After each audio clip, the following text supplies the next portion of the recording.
أعوذ بالله من الشيطان الرجيم. بسم الله الرحمن الرحيم.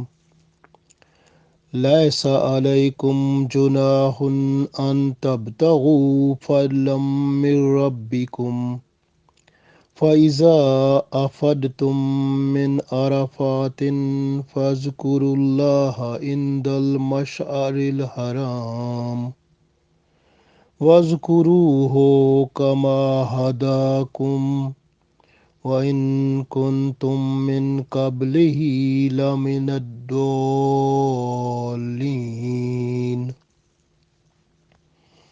ثم أفيدوا من حيث أفاد الناس واستغفروا الله إن الله غفور رحيم. عزیز دوستو، السلام علیکم ورحمۃ اللہ وبرکاتہ. سورۃ البقرہ آیت نمبر 198 اور 199 تلاوت کی ہے. ان آیات میں اللہ تعالیٰ نے حج کے احکامات نازل فرمائے ہیں، اور ان میں جیسے بہت سارے لوگ یہ خیال کرتے تھے پہلے کہ حج پر بندہ جاتا ہے تو کوئی کام وغیرہ روزی کا وہ نہیں کر سکتا، یعنی اگر چھوٹا موٹا کام جس سے اس کا کوئی خرچہ نکل آئے یا اس کے فائدے کی بات ہو تو کام کاروبار اور کسب حلال حج پر جو ہے وہ خیال تھا کہ نہیں کر سکتا. اللہ تعالیٰ نے اس آیت میں اجازت دے دی. اب وہ کیسے ہے وہ پڑھتے ہیں انشاءاللہ. اس کے علاوہ اس میں اللہ تعالیٰ نے یہ بھی فرما دیا کہ اللہ کا ذکر جو ہے وہ اس کو آپ نے جاری و ساری رکھنا ہے، کیونکہ اللہ کا ذکر جب آپ عرفات سے آپ مزدلفہ میں جاتے ہیں، مشعر الحرام کا مطلب مزدلفہ ہے، تو جب آپ عرفات سے مزدلفہ میں جاتے ہیں تو آپ اللہ کا ذکر کریں اور اس طرح کریں جس طرح اللہ نے آپ کو ہدایت فرمائی ہے. کیونکہ اس سے پہلے تو یہ عرب کے لوگ ذکر نہیں کرتے تھے، وہ تو اپنے جو ان کے بڑے بڑے تھے ان کے کارنامے بیان کرتے تھے اور فضول جو ہے ہوا اڑاتے تھے، اپنی جو ہے وہ آن بان شان بیان کرتے تھے بزرگوں کی، آباء و اجداد کی. اس طرح حالت ہوتی تھی. لیکن اللہ نے فرمایا کہ وہ تو اس وقت بھٹکے ہوئے تھے، کیونکہ اللہ کی طرف رجوع نہیں تھا. اب اللہ کی طرف رجوع ہو گیا، اللہ نے ہدایت عطا فرما دی، تو یہ اس کا احسان ہے، اور اس کا احسان مانے اس کی ہدایت کا تو پھر اللہ کا ذکر کریں جس طرح کہ اللہ نے ذکر کرنے کا حکم فرمایا، یعنی رسول پاک صلی اللہ علیہ وسلم نے کر کے دکھایا. اس کے بعد اللہ تعالیٰ فرماتا ہے کہ جو کچھ عرب میں لوگ تھے تو ان میں یہ رواج تھا، جو عرب والے لوگ تھے نا، وہ کیا کرتے تھے کہ وہ سمجھتے تھے کہ جو خانہ کعبہ کے متولی تھے، یعنی خانہ کعبہ کے جیسے متولی جن کے انڈر وہ سارا خانہ کعبہ کا انتظام تھا، تو وہ لوگ اپنے آپ کو اعلیٰ سمجھتے تھے کہ ہم سے اللہ تعالیٰ یہ کام لے رہا ہے تو ہم بہت ہی دوسروں سے ممتاز ہیں، یعنی دوسروں سے مختلف ہیں، اور اللہ کے ہاں ہمارا بڑا مقام ہے. اس لیے جب لوگ حج کے سلسلے میں عرفات جاتے تھے تو یہ لوگ نہیں جاتے تھے، یہ مزدلفہ میں بیٹھے رہتے تھے. تو اللہ تعالیٰ نے ان کو بھی حکم فرما دیا کہ آپ بھی مزدلفہ نہ بیٹھے رہا کرو، بلکہ آپ بھی عرفات جایا کرو.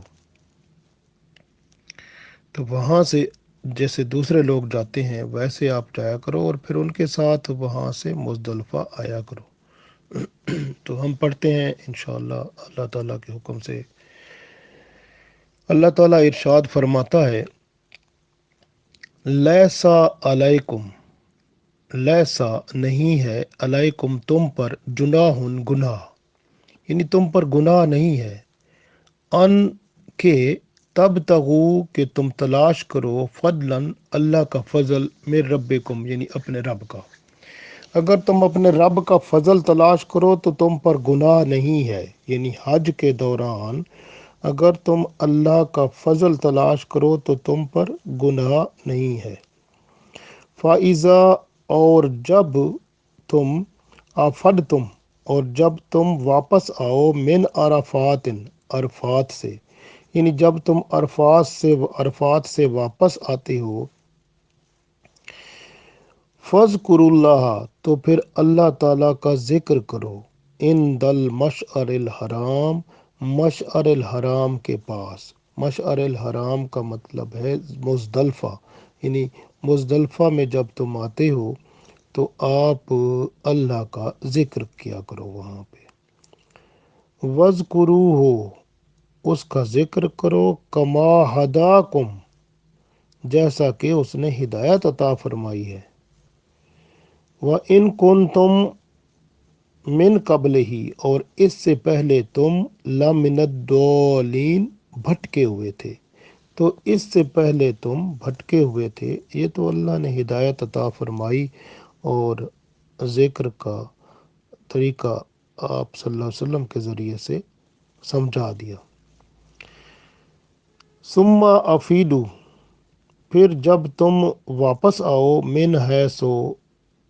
وہاں سے، افاد الناس جہاں سے لوگ آتے ہیں، یعنی میں نے عرض کیا کہ لوگ جیسے عرب کے لوگ تھے نا، تو وہ جو متولی تھے خانہ کعبہ کے وہ لوگ، اور جو ان سے شادیاں خوشیاں کر لیتے تھے، رشتہ دار بن جاتے تھے، وہ بھی یہ سارے کے سارے مزدلفہ بیٹھ جاتے تھے اور کوشش کرتے تھے کہ ہم وہاں سے وہ عرفات نہیں جائیں گے، جبکہ اللہ نے حکم دیا کہ تم بھی جاؤ، یعنی عرفات جس طرح کے دوسرے لوگ جاتے ہیں۔ ثم افیدو پھر تم واپس آؤ، من حیثو جہاں سے، افاد الناس لوگ واپس آتے ہیں، یعنی کہ لوگ جیسے عرفات سے ہو کر واپس مزدلفہ آتے ہیں، تم بھی وہاں سے واپس مزدلفہ لوگوں کے ساتھ آؤ، لہٰذا تم جو بیٹھ گئے ہو ادھر مزدلفہ میں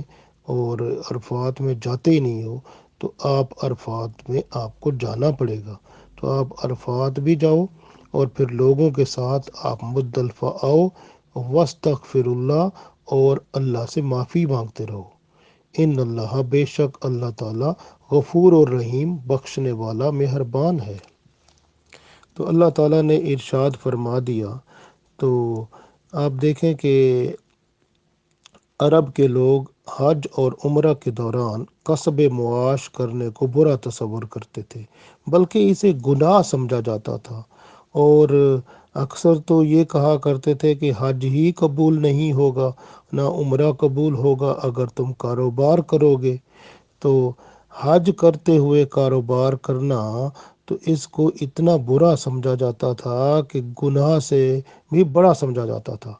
تو یعنی حج بالکل ایسا یہ عمل ہے بھائی، وہ سمجھتے تھے کہ کاروبار کرنے سے حج بالکل اس کا ثواب نہیں ملے گا، الٹا گناہ ملے گا، اس طرح کی بات ہے۔ جیسے آپ دیکھیں کہ اونٹ جو ہے، اونٹ کو کرائے پر چلانا، یعنی اگر جیسے حاجیوں کو اونٹ پر سوار کر کے ایک جگہ سے دوسری جگہ لے جانا، آج کل اونٹ کی بجائے وہ گاڑیاں ہوتی ہیں، تو ان پر ایک جگہ سے دوسری جگہ لے کر جانا، تو یا اس طرح مختلف اور طریقے ہیں جس سے یعنی سامان کو اٹھا کر لے جائے اور اس کا خرچہ بندہ لے لیتا ہے، یا مختلف طریقے سے وہ ایسا ہے کہ جس سے یعنی حکم یہ ہے کہ شرط یہ ہے کہ مناسک حج کی ادائیگی میں فرق نہ آئے، یعنی ہر فرض، واجب اور سنت بہترین طریقے سے ادا ہوتی رہے، تب بندے پر کوئی گناہ نہیں ہے کہ وہ اللہ کا فضل تلاش کرے، گویا تجارت جو ہے وہ حج میں مباح ہے، یعنی جائز ہے۔ تو اس لیے یہاں پر یہ ہمیں اللہ تعالیٰ نے سبق دیا ہے کہ لوگوں کا جو خیال تھا کہ حج کے دوران جو ہے یہ تجارت کرنا گناہ ہے، تو اللہ نے یہاں فرما دیا یہ گناہ نہیں ہے، یعنی گناہ نہیں ہے، بلکہ کچھ لوگ ہوتے ہیں جن کا کچھ خرچہ حج سے اگر کم ہوتا ہے تو وہ بھیک مانگنے کی بجائے تو وہ یہ اس طرح سے اپنا خرچہ نکال لیتے ہیں،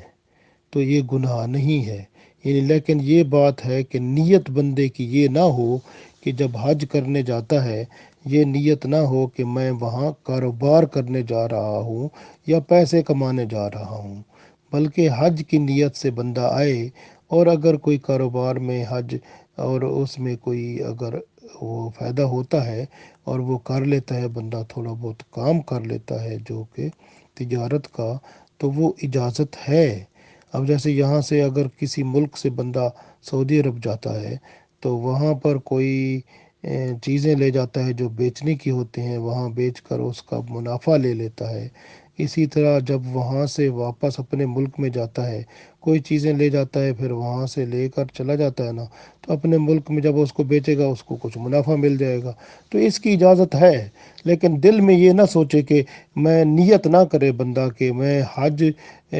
نہیں بلکہ میں تجارت کرنے جا رہا ہوں، یعنی یہ نیت نہ ہو کہ میں تجارت کرنے جا رہا ہوں، تو پھر ٹھیک ہے۔ تو پھر جو ہے نا، یعنی اس میں بھی یہ ہے کہ جو بندہ حج کرنے جا رہا ہے، حج کے جو فرائض ہیں، واجبات ہیں، سنتیں ہیں، وہ بہتر طریقے سے ادا کر سکے اور ادا ہو جائیں، اور یہ نہ ہو کہ کسی فرائض میں یا واجبات میں یا سنتوں میں وہ جو ہے وہ ڈنڈی مار جائے یا کوئی اس طرح اس کو پورا نہ کر سکے، تو پھر وہ ٹھیک نہیں ہے۔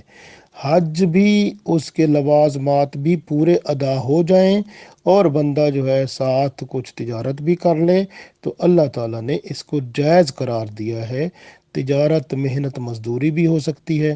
جائز طریقے سے جو بھی طریقہ کمانے کا ہو وہ بہتر ہے، لیکن بھیک مانگنا بہتر نہیں ہے، اور بھیک مانگنا روزی کمانے کا طریقہ نہیں ہے۔ اس لیے اللہ تعالیٰ نے تجارت کی اجازت دے دی تاکہ لوگ جو ہیں اگر کسی کے پاس کچھ کمی بیشی ہوگی تو وہ اپنے تجارت کے کام کر کے وہ الحمدللہ حج کا خرچہ نکال کے اپنا کام چلا لے گا۔ تو اللہ تعالیٰ نے یہاں پر ساتھ ہی اللہ تعالیٰ نے ارشاد فرما دیا کہ جو ہے اب آپ لوگوں کو اجازت ہے کہ آپ حج پر جا رہے ہو تو آپ وہاں پر تجارت کر سکتے ہیں۔ لیسا علیکم جناح،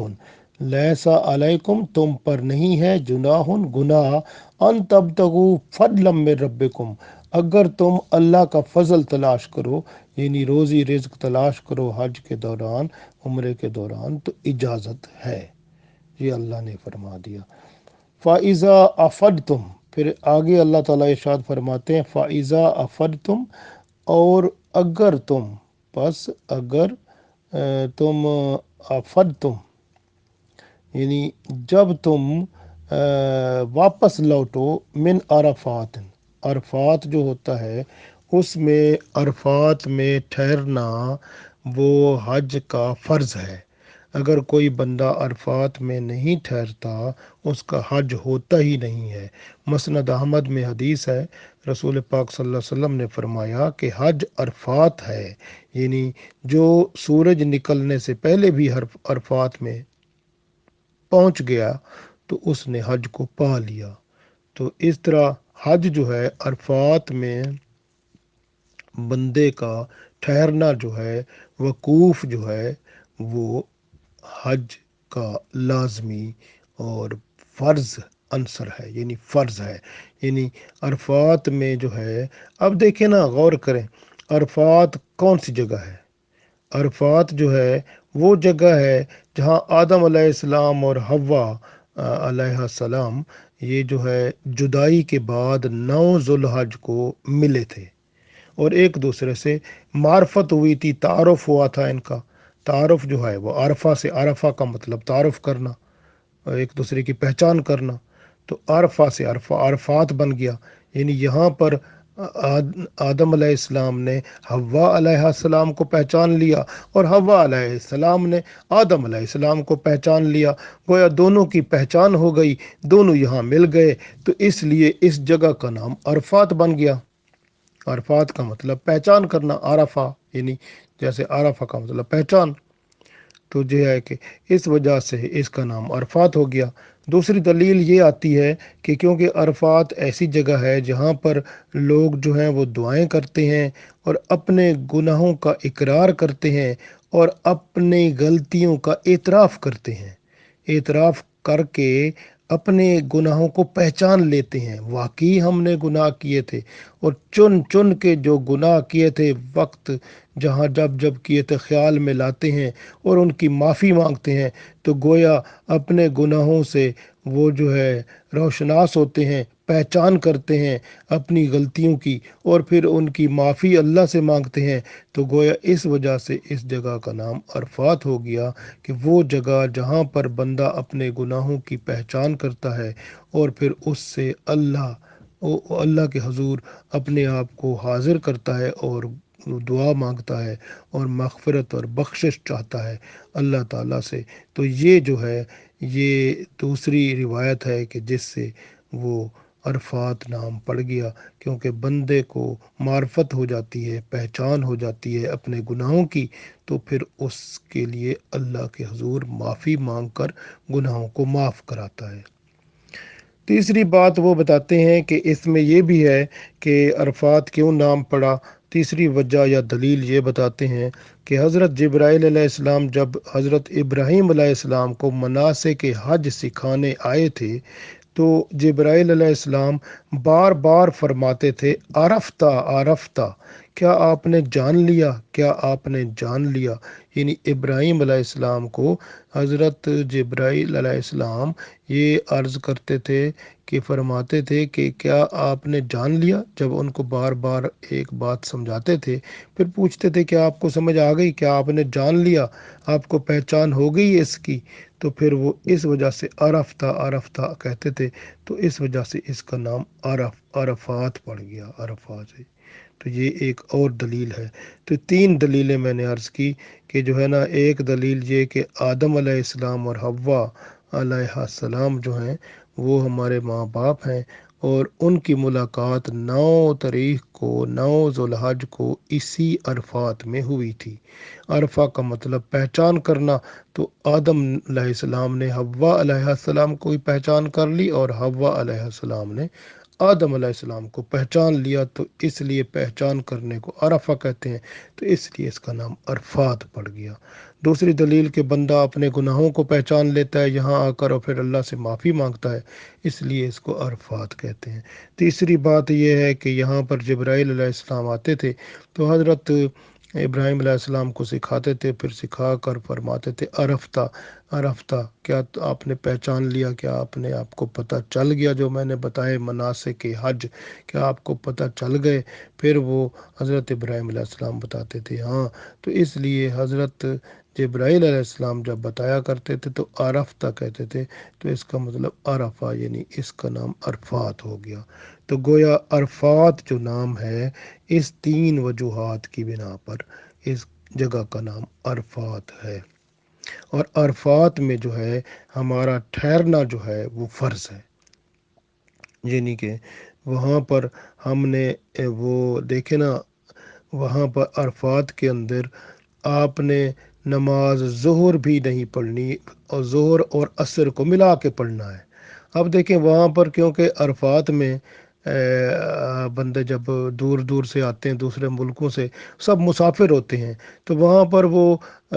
ظہر کی 4 رکعتیں نہیں پڑھیں گے، 2 پڑھیں گے کیونکہ مسافر ہیں۔ اسی طرح عصر کی بھی 2 رکعتیں پڑھیں گے، تو 2 رکعتیں عصر کی پڑھیں، 2 رکعتیں ظہر کی پڑھیں گے، 2 رکعتیں عصر کی، اور یہ دونوں جو ہیں وہ یعنی کہ نمازیں کٹھے پڑھ لیں گے۔ تو اس طرح سے یعنی کہ یہاں پر ایک اذان ہوگی اور 2 تکبیریں ہوں گی، ایک تکبیر ظہر کی اور ایک عصر کی، اور نماز کٹھے پڑھا دی جائے گی۔ تو اس لیے جو ہے یہ 2 رکعتیں ہو جائیں گی ظہر کی، اور 2 رکعتیں ہوں گی اس کی عصر کی، تو عصر اور ظہر اکٹھے پڑھ لی جائے گی۔ پھر جب عرفات میں ہی پھر مغرب کی نماز نہیں پڑھی جائے گی، کیونکہ مغرب جب سورج غروب ہو جائے گا تو وہاں سے پھر مزدلفہ کی طرف یہ سب حجاج کرام آئیں گے۔ تو جب وہاں سے مزدلفہ کو آتے ہیں تو پھر مزدلفہ میں آ کر جو ہے وہ باقی جو نماز مغرب تھی وہ اور نماز عشاء کو ملا کر وہاں پڑھا جاتا ہے۔ اس لیے فرمایا کہ وہاں پر جو نماز مغرب اور نماز عشاء ہے تو یہ آپ نے ملا کر مزدلفہ میں پڑھنی ہے۔ تو اس لیے اللہ نے ارشاد فرمایا فَإِذَا أَفَضْتُم مِّنْ عَرَفَاتٍ، اور جب تم واپس آتے ہو عرفات سے تو فَاذْكُرُوا اللَّهَ، تو اللہ کا ذکر کیا کرو عِندَ الْمَشْعَرِ الْحَرَام، مشعر الحرام کے پاس۔ تو مشعر الحرام کہتے ہیں مزدلفہ کو۔ تو مزدلفہ میں جو ہے پھر اللہ کا ذکر کیا کرو، یعنی پہلا ذکر تو نماز ہے کہ وہاں پر مغرب اور عشاء کی نماز پڑھو، پھر اللہ کا ذکر وہاں کرو۔ ذکر جو ہے اللہ کا، تکبیر پڑھو، اللہ اکبر لا الہ الا اللہ واللہ اکبر اللہ اکبر وللہ الحمد۔ پھر تحلیل پڑھو، لا الہ الا اللہ پڑھو۔ پھر آپ اپنا تلبیہ پڑھو، لبیک اللہم لبیک۔ پھر اسی طرح سے ثنا پڑھو، سبحانک اللہم و بحمدک و تبارک اسمک و تعالی جدک و لا الہ غیرک۔ دعا مانگو، اور اسی طرح مغرب عشاء کی نماز بھی پڑھو۔ تو یہ عرفات سے جب مشعر الحرام یعنی کہ مزدلفہ کو آؤ تو مزدلفہ میں یہ اللہ کا ذکر بھی کرو، دعائیں بھی مانگو، اور جو ہے وہاں پر جو ہے اپنا نماز مغرب اور عشاء کو ساتھ ساتھ پڑھو۔ تو مزدلفہ میں ٹھہرنا واجب ہے، اگر بندہ چھوڑ دیتا ہے تو واجب کو چھوڑنے پر ایک دم یعنی قربانی دینی پڑتی ہے۔ تو اس لیے قربانی دینی پڑے گی اگر چھوٹ گیا واجب تو، ورنہ یہ چھوڑنا نہیں ہوگا۔ مزدلفہ میں جو رات گزاری جاتی ہے وہ کھلے آسمان تلے گزاری جاتی ہے، اور عبادت بھی بندہ کرتا رہتا ہے۔ اور مزدلفہ کی رات جو ہے اس میں آپ سو بھی سکتے ہیں، کیونکہ رسول پاک صلی اللہ علیہ وسلم نے نیند فرمائی ہے مزدلفہ میں، تو اس لیے سویا بھی جا سکتا ہے۔ آپ کی مرضی ہے، آپ عبادت کریں، آپ سوئیں، آپ جتنی دیر عبادت کریں اور پھر سوئیں، جس طرح آسانی ہو اس طرح سے آپ رات گزار سکتے ہیں کھلے آسمان تلے وہاں پر مزدلفہ میں۔ تو یہ اللہ تعالیٰ کا حکم آ گیا کہ مزدلفہ میں آئیں، وہاں پر آپ کھانا بھی کھائیں، وہاں پر آپ رات کا وہ جو آرام بھی کریں، اور آپ دعا بھی کریں اور ذکر الہی کریں، اور عشاء اور مغرب کی نماز کٹھے پڑھیں۔ تو یہ اللہ تعالیٰ کا ارشاد جو ہے اس میں آیا، ارشاد ہوا فَإِذَا أَفَضْتُم مِّنْ عَرَفَاتٍ، اور جب عرفات سے واپس آؤ، فَاذْكُرُوا اللَّهَ، اور اللہ کا ذکر کرو عِندَ الْمَشْعَرِ الْحَرَام یعنی مزدلفہ میں، وَاذْكُرُوهُ، اور پھر اس کا ذکر کرو یعنی اللہ کا، کما ہداکم، جس طرح اس نے ہدایت دی ہے، جس طرح اللہ نے ہدایت دی ہے اس طرح پڑھو، یعنی تکبیر پڑھو، تحلیل پڑھو، تلبیہ پڑھو، ثنا پڑھو، دعا مانگو، مغرب اور عشاء کی نماز کٹھے پڑھو۔ یہ جس طرح رسول پاک صلی اللہ علیہ وسلم نے کر کے دکھایا، یہی اللہ کی طرف سے ہدایت ہے، اور وہاں پر اسی طرح ہی کرنا ہوتا ہے۔ تو یہ حکم ہو گیا۔ اللہ فرماتا ہے وَإِن كُنتُم من قبل ہی، اور اس سے پہلے تم تھے، لَمِنَ الضَّالِّينَ یعنی گمراہ تھے، رستے سے ہٹے ہوئے تھے، اللہ تعالیٰ نے سیدھے راستے پر ڈال دیا۔ کیونکہ پہلے ضالین کا مطلب ہوتا ہے جو راستے سے ہٹ جاتا ہے، گمراہ جس کا گمراہ نہیں ہوتا، گم رہا، جس کا راہ گم ہو جاتا ہے، یعنی اس کو کہتے ہیں گمراہ، ضالین لفظ آتا ہے، تو وہ اس کا راستہ گم ہو جاتا ہے۔ تو آپ کا راستہ گم تھا، کیونکہ عرب کے لوگ جو تھے وہ کیا کرتے تھے کہ وہاں پر وہ اپنے بڑے جو بزرگ ہوتے تھے ان کے پرانے باپ دادا اس کی باتیں ان کی سناتے تھے اور اس طرح سے وقت گزارتے تھے۔ اللہ نے فرمایا وہ نہیں کرنا، اب اللہ کا ذکر کرنا ہے، یعنی میرا ذکر کرنا ہے۔ اللہ تعالیٰ فرماتا ہے وہاں پر ذکر کرنا ہے، اور آپ لوگوں نے معافی مانگنی ہے، اور اللہ تعالیٰ کے حضور دعائیں کرنی ہے، تکبیر پڑھنی ہے، تحلیل پڑھنی ہے، تلبیہ پڑھنی ہے، ثنا کرنی ہے، دعا کرنی ہے، اور ساتھ جو ہے نماز مغرب اور عشاء کٹھے پڑھنی ہے۔ تو یہ اللہ تعالیٰ کا ارشاد آ گیا۔ تو اس سے پہلے آپ لوگ گمراہوں میں تھے، لیکن اللہ نے ہدایت فرمائی، یہ طریقہ کار سب بتا دیا، اس کی رحمت ہے، تو لہٰذا اللہ کا شکر ادا کرو، اور شکر ادا کرنے کا بہترین طریقہ اس کا ذکر کرتے رہو۔ اگلی آیت میں ارشاد ہوتا ہے، کیونکہ اب اگلی آیت پڑھنے سے پہلے میں نے آپ کو پہلے عرض کیا تھا، اب دوبارہ تھوڑا سا آپ کو بیان کرتے ہیں، کیونکہ عرب میں ایسے ہوتا تھا جو خانہ کعبہ کے مجاور تھے، یعنی کہ جو متولی تھے اور جو خانہ کعبہ کے پاسبان، حرم کے پاسبان محافظ تھے، حرم کی صفائی کرنے والے، حرم کی خدمت کرنے والے، یا ایسا خاندان جو حرم کی چابیاں جس کے پاس ہوتی تھیں خانہ کعبہ کی، اور حرم کے جو پھر ان کے ساتھ جو رشتہ دار، ان کے فیملیاں، اور پھر ان کی فیملیوں کے ساتھ دوسرے لوگوں کی، دوسرے قبیلوں کی، جو خاندانوں کی قبیلوں کی شادیاں ہو جاتی تھیں، تو وہ بھی اپنے آپ کو اسی حرم کے پاسبان اور مجاور سمجھتے تھے، اور وہ سب لوگ سمجھتے تھے کہ ہم حرم والے ہیں، لہذا ہم اللہ کے ہاں بڑے مقبول ہیں، اللہ کے یہاں ہمارا بڑا درجہ ہے۔ لہٰذا جب حج کا موقع ہوتا تھا تو وہ کیا کرتے تھے، وہ بیٹھ جاتے تھے مزدلفہ میں، وہ عرفات میں جاتے ہی نہیں تھے۔ تو وہ کہتے تھے کہ ہمارا حج اسی طرح ہی ہوتا ہے، یہ آپ لوگ باقی سب جائیں عرفات میں، ہمارا عرفات میں جانا، اور وہ اس وقت جاتے ہی نہیں تھے جب سب لوگ جاتے ہیں، اور بعد میں جایا کرتے تھے۔ یہ بھی ایک جگہ بات ملتی ہے کہ وہ بعد میں بھی جاتے تھے، یعنی لیکن ان لوگوں کے سامنے ساتھ نہیں جاتے تھے، وہ اپنے آپ کو وہاں مزدلفہ میں ہی قیام پذیر رکھتے تھے، اور جب سب لوگ وہ ادھر عرفات میں جایا کرتے تھے۔ تو اللہ تعالیٰ نے ارشاد فرمایا، آپ کا مزدلفہ میں بیٹھنا ٹھیک نہیں ہے، آپ بھی دوسرے لوگوں کی طرح جس طرح وہ عرفات میں جاتے ہیں اور وہاں سے ہو کر آتے ہیں، آپ بھی عرفات میں جائیں اور پھر وہاں سے ہو کر مزدلفہ آئیں۔ اور مزدلفہ اس لیے اللہ تعالیٰ نے ارشاد فرمایا کہ یہاں پر کہ ثم افیدو من حیثو،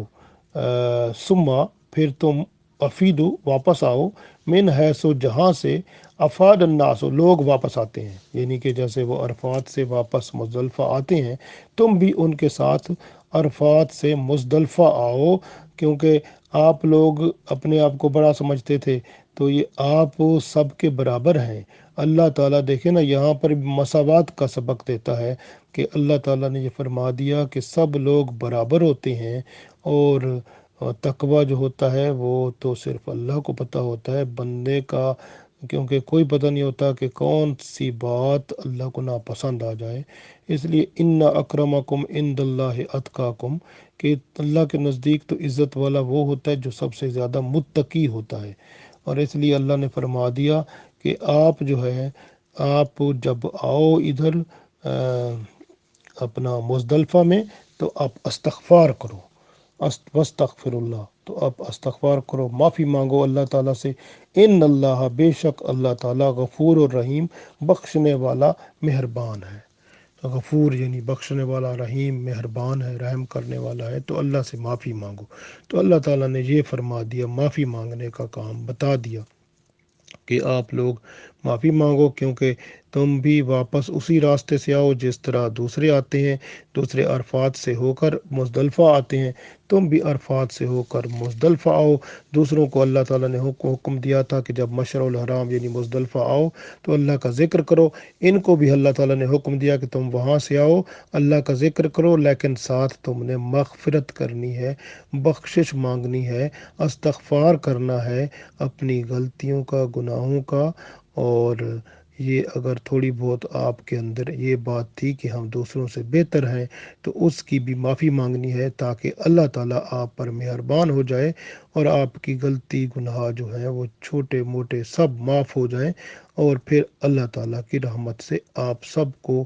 اس طرح ثواب مل جائے جس طرح کہ ایک معصوم بچہ پیدا ہوتا ہے تو گناہوں سے پاک ہوتا ہے، تو حج کر کے بندہ ایسے ہو جاتا ہے۔ تو اس طرح سے وہاں اللہ نے ارشاد فرمایا کہ آپ استغفار کرو۔ استغفار تو ویسے آج کل حاجیوں کو بھی وہاں کرنا چاہیے، استغفار میں استغفر اللہ بھی پڑھ سکتے ہیں، اگر کچھ نہیں آتا استغفر اللہ کہہ سکتے ہیں کہ اللہ ہمیں معاف فرما دے، یا پھر استغفر اللہ ربی من کل ذنب و اتوب الیہ، یعنی میں تمام گناہوں سے معافی مانگتا ہوں اور توبہ کرتا ہوں۔ استغفر اللہ ربی من کل ذنب واتوب الیہ۔ استغفر اللہ العظیم الذی لا الہ الا هو الحی القیوم واتوب الیہ۔ اس طرح بھی پڑھ سکتے ہیں، یا پھر حضرت ابو بکر صدیق رضی اللہ تعالیٰ عنہ کو جو رسول پاک صلی اللہ علیہ وسلم نے استغفار سکھایا تھا، وہ اللہم انی ظلمت نفسی ظلما کثیرا ولا یغفر الذنوب الا انت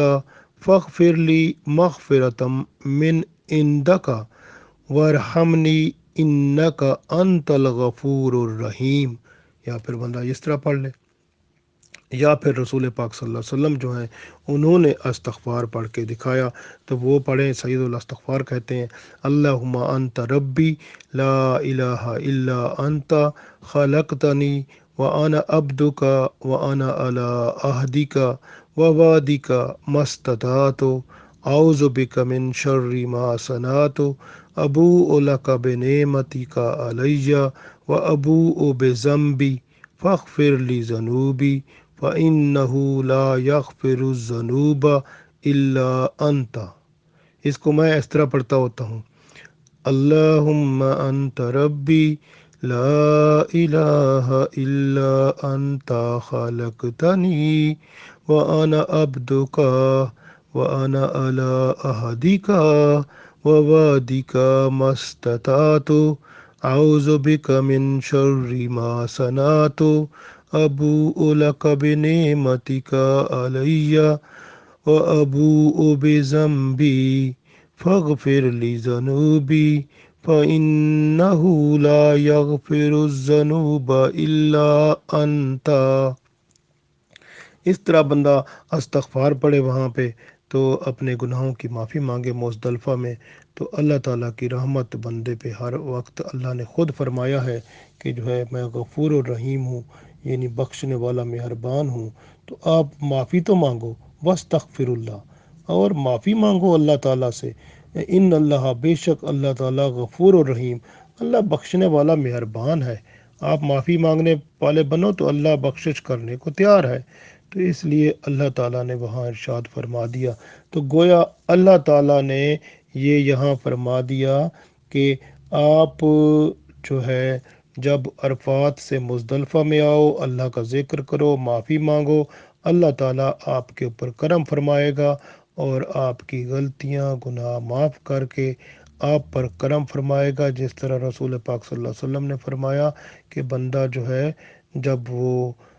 حج کر کے آتا ہے، اگر وہ سارے ارکان صحیح طریقے سے ادا کرتا ہے